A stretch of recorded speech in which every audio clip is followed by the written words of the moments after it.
Kindly recite Surah Fatiha for the grandfather of Meherban Ali, Sayyid Hussain Shah Shamsi Sabzawari Tabrizi. جب حضرت موسیٰ علیہ السلام کی زندگی اختتام کو پہنچی تو فرشتہ موت حضرت موسیٰ کلیم اللہ کی خدمت میں حاضر ہوا اور کہنے لگا، اے اللہ کے نبی، اللہ کا حکم ہے کہ آپ کی روح قبض کی جائے۔ بس موسیٰ علیہ السلام نے فرمایا، اے فرشتہ موت، کیا تجھے معلوم نہیں میں اللہ کا نبی موسیٰ کلیم اللہ ہوں؟ مجھے اتنی مہلت دو کہ میں اپنے گھر جاؤں، اپنے بچوں سے ملاقات کروں، اپنے گھر والوں کو الوداع کہوں، اس کے بعد تو میری روح قبض کرنا۔ فرشتہ موت کہنے لگا، اے اللہ کے نبی، میں تو اللہ کے حکم کو تسلیم کر رہا ہوں اور مجھے یہ مہلت نہیں کہ میں آپ کو مہلت دوں۔ موسیٰ علیہ السلام اس فرشتے کو دیکھ کے آسمان کی طرف منہ کرتے ہیں اور فرماتے ہیں، بلا اتنی مہلت دے کہ میں اللہ کی عبادت کروں، اللہ سے دعا کروں۔ موسیٰ علیہ السلام کو مہلت ملی۔ اللہ کے نبی موسیٰ نے اللہ کی عبادت کی، ہاتھوں کو اٹھایا اور فرمانے لگے، اے میرے اللہ، اس موت کے فرشتے کو حکم دے کہ مجھے اتنی مہلت دے کہ میں اپنے گھر والوں سے الوداع کہہ دوں۔ بس موسیٰ علیہ السلام کی دعا اللہ نے قبول فرمائی۔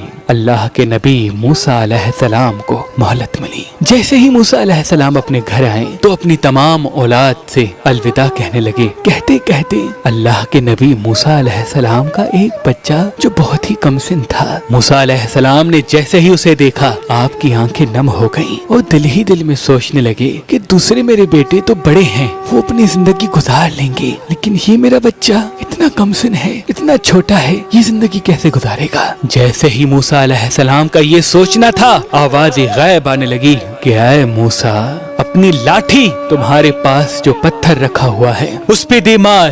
جیسے ہی موسیٰ علیہ السلام نے لاٹھی ماری تو وہ پتھر ٹوٹ گیا، اس کے اندر ایک دوسرا پتھر تھا۔ اللہ کا حکم ہوا، اے موسیٰ، اس پتھر کو بھی لاٹھی مار۔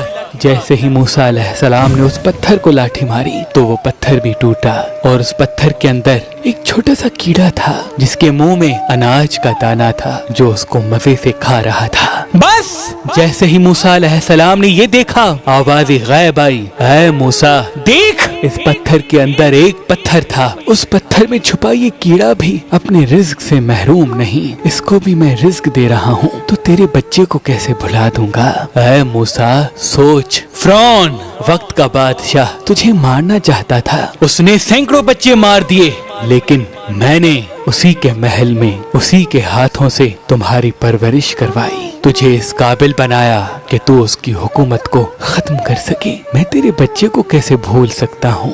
یاد رکھنا، اس کہکشاں کی ہر خلقت میری بنائی ہوئی ہے اور میں اپنی خلقت سے 70 ماؤں سے زیادہ پیار کرتا ہوں، میں تمہارے بچے کو کیسے بھول سکتا ہوں؟ اللہ کے رسول نے فرمایا کہ جب بھی اس دنیا میں خود کو اکیلا محسوس کرو تو یہ یقین رکھنا کہ اس وقت تم اکیلے نہیں بلکہ مخلوق سے الگ ہو کے مخلوق کے خالق کے قریب ہو، اپنے اللہ کے قریب ہو۔ اور جو انسان اللہ کے قریب ہو جائے، جس کا سہارا اللہ بن جائے، وہ ہر منزل پا لیتا ہے اور یہ دنیا خود بخود اس کے سامنے جھکنے لگتی ہے، خود بخود اس کے سامنے جھکنے لگتی ہے، خود بخود اس کے سامنے جھکنے لگتی ہے۔